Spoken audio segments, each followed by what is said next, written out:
Hello, my student. Today I am going to teach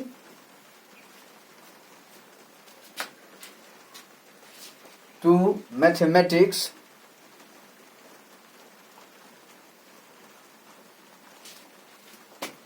branch of mensuration.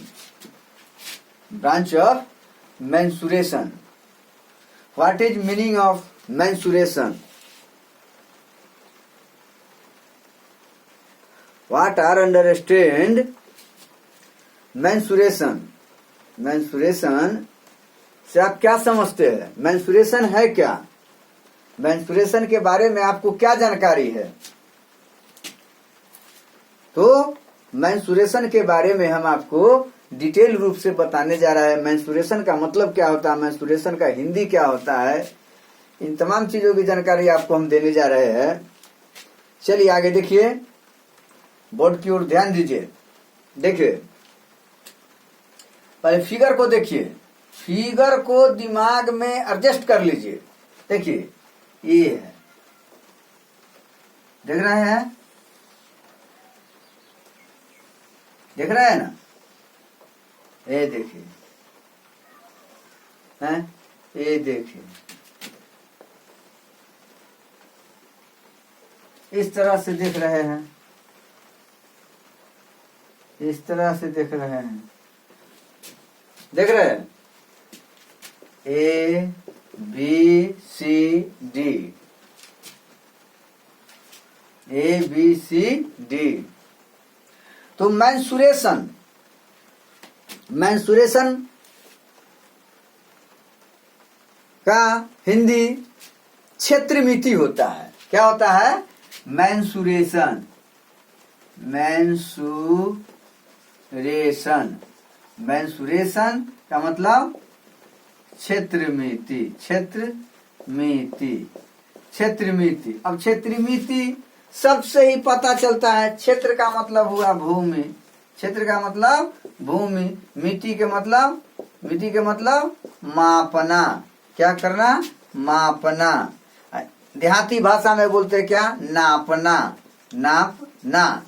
इस तरह से हम मतलब समझने के लिए लोकल लैंग्वेज, स्टेट लेवल का लैंग्वेज और एक नेशनल लैंग्वेज, इंटरनेशनल लैंग्वेज का यूज करते हैं। जिस रूप में आप समझ जाइए। तो हमारे मेन फोकस रहता है हमको कि हम किसी तरह आपको समझा दे। तो क्षेत्रमिति, mensuration,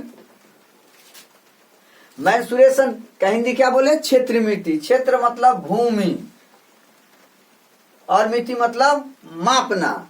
भूमि की माप, भूमि संबंधी माप की जानकारी हम कैसे करते हैं?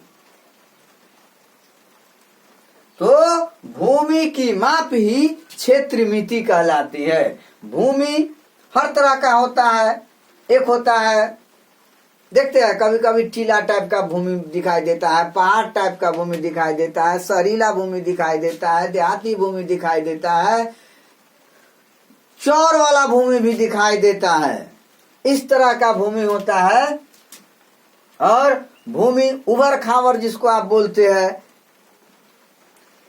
संकीर्ण टाइप का भूमि होता है, नैरो जिसको बोलते हैं। तो भूमि के मापने का तरीका हर क्षेत्र में अलग अलग है। और कैसे मापा जाता है? एक स्टैंडर्ड माप होता है जिस माप के द्वारा संसार के तमाम चीजों मतलब की भूमि को मापा जाता है। तो भूमि संबंधी मापना, भूमि संबंधित मापने की ज्ञान हो जाए वो क्षेत्रमिति कहलाती है। तो क्षेत्रमिति, अब हमको मालूम करना है कि क्षेत्रमिति में क्या क्या आता है। देखिए क्षेत्रमिति, यहाँ शब्द ही क्षेत्रमिति अपने आप में व्यापक है। तो भूमि जो होगा कभी त्रिभुजाकार होगा, आयताकार होगा, वर्गाकार होगा, शंक्वाकार होगा, बेलनाकार होगा, घनावकार होगा, इस तरह से गोलाकार होगा।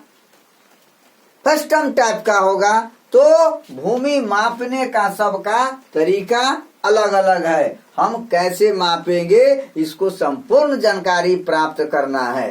तो क्षेत्रमिति भूमि के माप के को ही भूमि के माप को ही हम क्षेत्रमिति कहते हैं। क्षेत्रमिति में सबसे पहले हम रेक्टेंगल, क्या है रेक्टेंगल, रेक्टेंगल मतलब आयत। रेक्टेंगल का मतलब क्या होता है आयत। रेक्टेंगल का मतलब क्या होता है आयत। तो चलिए ये फिगर को देखिए, इस फिगर को देख रहे हैं, देखिए ये है, देख लिए ये देखिए ए बी सी डी। अब आयत क्या है, रेक्टेंगल क्या है, रेक्टेंगल के बारे में आपको पूछ देगा कि रेक्टेंगल है क्या, तो आप क्या जवाब देंगे। तो हम कैसे परिभाषित करेंगे उनके प्रॉपर्टीज के आधार पर, गुण के आधार पर। तो देखिए किसी समतलीय क्षेत्र में, किसी समतलीय क्षेत्र में चार भुजाओं से घिरे हुए क्षेत्र को, किसी समतलीय क्षेत्र में चार भुजाओं से घिरे हुए क्षेत्र को चतुर्भुज कहते हैं। दिमाग में रख लीजिए, किसी समतलीय क्षेत्र में चार भुजाओं से घिरे हुए क्षेत्र को चतुर्भुज कहते हैं। चतुर्भुज में ही आयत होता है। तो चतुर्भुज का कुछ और, चतुर्भुज चार भुजाओं से घिरे हुए बोल दिए हमने चतुर्भुज ना।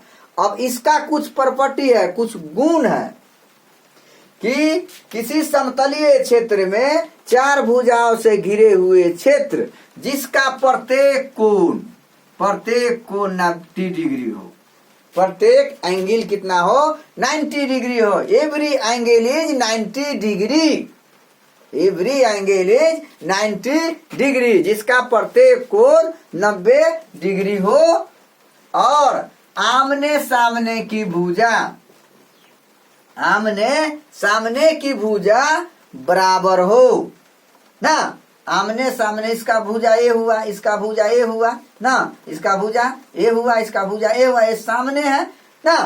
तो ए बी बराबर सी डी, ए बी बराबर C D, A B equal to C D. A side और ए साइड, ए साइड और ए साइड, ये क्या होगा एक दूसरे का समान होगा, ठीक है। वे इसके सामने की जो भुजा होगी वो क्या होगी समान होगी। इसके सामने की भुजा ये है, ये समान होगी।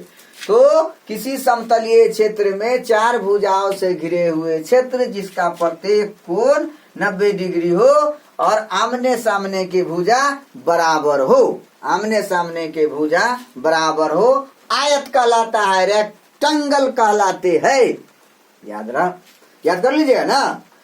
जिस किसी समतलीय क्षेत्र में चार भुजाओं से घिरे हुए क्षेत्र जिसका प्रत्येक कोण 90 डिग्री और आमने सामने की भुजा बराबर हो, आयत कहलाता है। तो ये देख रहे हैं, ये आयत, ये देख रहे हैं, इसके सामने की भुजा ए हुआ, इसके सामने की भुजा ए हो गया, प्रत्येक कोण 90 डिग्री, प्रत्येक कोण 90 डिग्री, ये देख रहे हैं 90 डिग्री, ये देख रहे हैं 90 डिग्री। तो इस प्रकार आयत के सभी कोणों का योग कितना होगा, चार समकोण अर्थात 360 degree, 360 degree. A B C D, तो ए डी बराबर बी सी और ए बी बराबर सी डी। ये क्या है बराबर है कोण A B C equal to 90 degree, कोण B A D equal to 90 degree, कोण B C D equal to 90 degree, कोण C D A equal to 90 degree. इस तरह से हम मतलब समझेंगे और किसी को समझा भी सकते हैं। क्या समझे कि नहीं समझे। तो प्रत्येक कोण ये क्या हो गया 90 डिग्री, क्या हो गया 90 डिग्री और आमने सामने की भुजा बराबर हो, आयत कहलाता है। क्या कहलाता है आयत कहलाता है।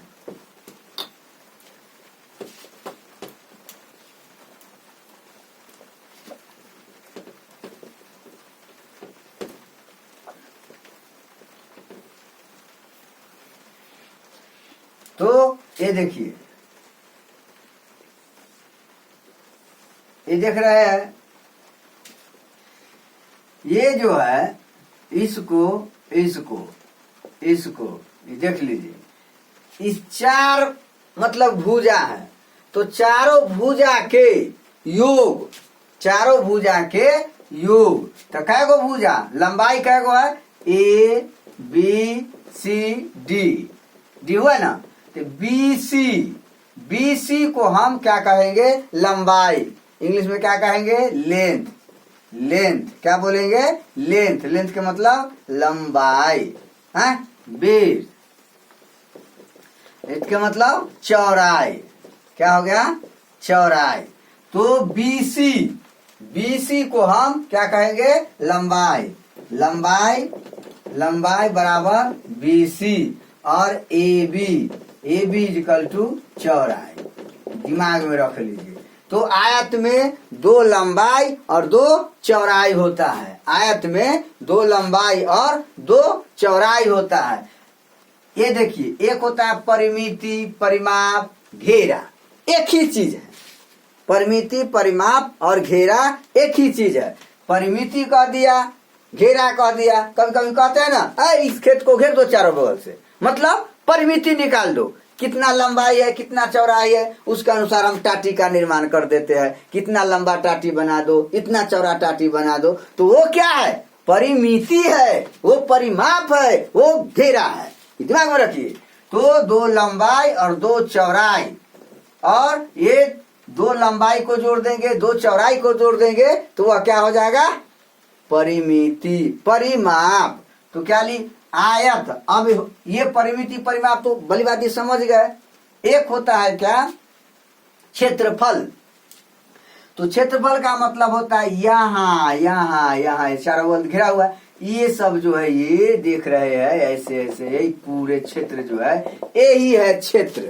क्षेत्र और फल मतलब लंबाई और चौड़ाई के गुणनफल, लंबाई और चौड़ाई के गुणनफल ना।